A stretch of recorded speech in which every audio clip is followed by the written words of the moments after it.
Okay, so this is the first chapter of your political science. Okay, and the name of the chapter is what is democracy and why democracy, right? So you heard this word democracy multiple times. ठीक है, अपने आपने life में या day to day activity में democracy के बारे में बहुत सुना होगा कि ये होता क्या है democracy. So we will simply talk about the definition of democracy. A simple word layman language में democracy समझें तो according to Abraham Lincoln, then उस समय पर क्या थे, एक ये क्या है प्रेसिडेंट थे, है ना, अमेरिका के प्रेसिडेंट थे. So according to him, democracy is what?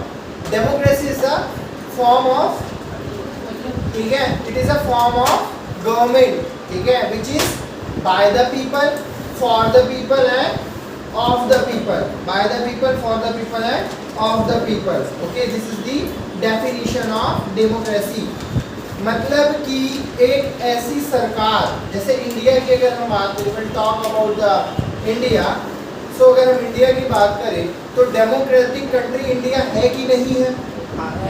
India is a democratic country और not? So India is a democratic country. Why? Because the ruler of the India, is it the ruler? Is it the ruler? It is just a head of the country. It is not a ruler. जो नरेंद्र मोदी हैं, प्रधानमंत्री हमारे भारत देश के हैं, right? तो वो क्या है? रूलर है क्या? रूलर मतलब जो रूल करता है. But in our country there is no ruler, because ruler होते थे हमारे मोनार्की में. मोनार्की क्या होता है बेटा? द रूल ऑफ किंग और queen. But in democracy, in our democracy what happened? In our democracy, what happened here? The people, जो जनता है, वो चूज करती है क्या? अपने रिप्रेजेंटेटिव्स को. जैसे कि हमने देखा था कि हमारे प्रधानमंत्री के लिए चुनाव हुआ, लोकसभा का चुनाव हुआ. लोकसभा में सीट्स पे चुनाव होता है 543 सीट्स पे, राइट? और उसके आधार पे जिस पार्टी की, अगर आपने देखा होगा, सबसे ज्यादा सीट्स आती हैं, वो पार्टी कह सकते हो मेजॉरिटी पार्टी के रूप में निकलती है. और उसी पार्टी में से वो डिसाइड करते हैं कि लीडर कौन है, और उन्हीं को क्या बना दिया जाता है? प्राइम मिनिस्टर बना दिया जाता है. What happened? ये again. So that is the situation, right? समझ गए? और अगर मान लो 50% से ज़्यादा सीट्स नहीं आ पाती हैं किसी पार्टी की, तो एट दैट सिचुएशन 2-3 पार्टी मिलके कोलिशन गवर्नमेंट बनाती है. ठीक है, मतलब वो जो 50% का आंकड़ा है वो टच करना पड़ता है. तो सबको समझ में आ गया होगा कुछ चीज़ें, बेसिक चीज़ें, कि what is difference between monarchy and democracy. तो simply the monarchy is that kind of government where the king और queen used to rule. The authority, the sole authority lies in the hands of king or queen. But if we talk about the democracy, there is no ruler. There is a representative. और वो representative कहाँ का है? किसका है? जनता का representative है. The representative is of people itself. ठीक है भाई, जनता है, जैसे तुम लोग हो यहाँ पे. ठीक है, जैसे let's talk about the class. Class में क्या होता है बेटा? मॉनिटर्स बनाए जाते हैं. A monitor is what? Monitor is the representative of that class. ठीक है, समझ गए?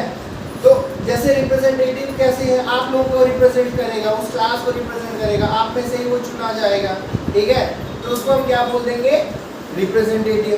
इसी तरह से जो देश है हमारा, वहाँ पे क्या होता है बेटा? जनता जो है अपने देश का रिप्रेजेंटेटिव चुनती है, जो कि प्रधानमंत्री है. India is a parliamentary form of government. और पार्लियामेंट्री फॉर्म ऑफ गवर्नमेंट में हेड कौन होता है बेटा? Prime minister. If I talk about presidential form of government, देखो गवर्नमेंट दो तरह की, एक तो प्रेसिडेंशियल फॉर्म ऑफ गवर्नमेंट और दूसरी टाइप ऑफ गवर्नमेंट क्या है? Parliamentary form of government. समझना, प्रेसिडेंशियल फॉर्म ऑफ गवर्नमेंट जो है अमेरिका में है, और यहाँ पे जो हेड ऑफ द कंट्री है वो कौन है? प्रेसिडेंट. आपने सुना होगा ना, अभी प्रेसिडेंट कौन है अमेरिका का? Who will tell? Donald Trump. ठीक है, Donald Trump is the president of the America. But if we talk about India, India में क्या प्रेसिडेंट के पास ज्यादा पावर है या प्राइम मिनिस्टर के पास? हेड ऑफ द, जो अगर आप बोलोगे गवर्नमेंट में ज्यादा पावर किसका है, तो majority of the power lies in the hands of prime minister only, ठीक है. So India is a parliamentary form of government where the head of the country is prime minister, but in presidential form of government head of the country is who? President. Very good, ठीक है. You can give the answer, okay. Whenever I will ask to you ना कि क्या है answer, you can give the answer. तो हमने देख लिया कि जो डेफिनेशन है डेमोक्रेसी की, so simple definition is that कि democracy is the form of government which is of the people, by the people and for the people, ठीक है. समझ गए? ये डेमोक्रेसी की डेफिनेशन. और डेमोक्रेसी में हमेशा क्या होता है, जनता जो है, जो पीपल है, जो जनता है, वो चुनती है किसको? अपने रिप्रेजेंटेटिव को, और उसी के पास पावर रहता है अधिकार बनाने का, जो अधिकार है राइट्स बनाने का, अधिकार जो भी नियम बनाने का, लॉज बनाने का, वो किसके पास रहता है? रिप्रेजेंटेटिव. ठीक है. हम आगे बढ़ते हैं. यहाँ पे एक चीज और लिखा है कि democracy is a form of government in which the rulers are elected by the people. Ruler का मतलब वही है जो हेड ऑफ द कंट्री है. वो कौन होगा? जनता होगी, और जनता के द्वारा ही क्या होगा? वो चुना जाएगा. ठीक है. जैसे आप में से किसी को प्राइम मिनिस्टर लेट सपोज बनना है, ठीक है, तो आप में से ही कोई प्रधानमंत्री बनेगा, मतलब बाय द पीपल, है ना. और ये बनाएगा किसको? इनको बनाएगा कौन? आप लोग में से ही वोट दोगे तभी बनेगा. ठीक है. और ये काम किसके लिए करेगा? आपके लिए ही करेगा. इसीलिए कहा जाता है of the people, for the people and by the. ठीक है. चलो आगे बढ़ते हैं. फीचर्स ऑफ डेमोक्रेसी में आते हैं अभी, है ना. Let's come to the features of the democracy. तो सिंपल सी बात है, फीचर्स ऑफ डेमोक्रेसी में अगर हम बात करें तो मेजॉरिटी ऑफ द डिसीजन,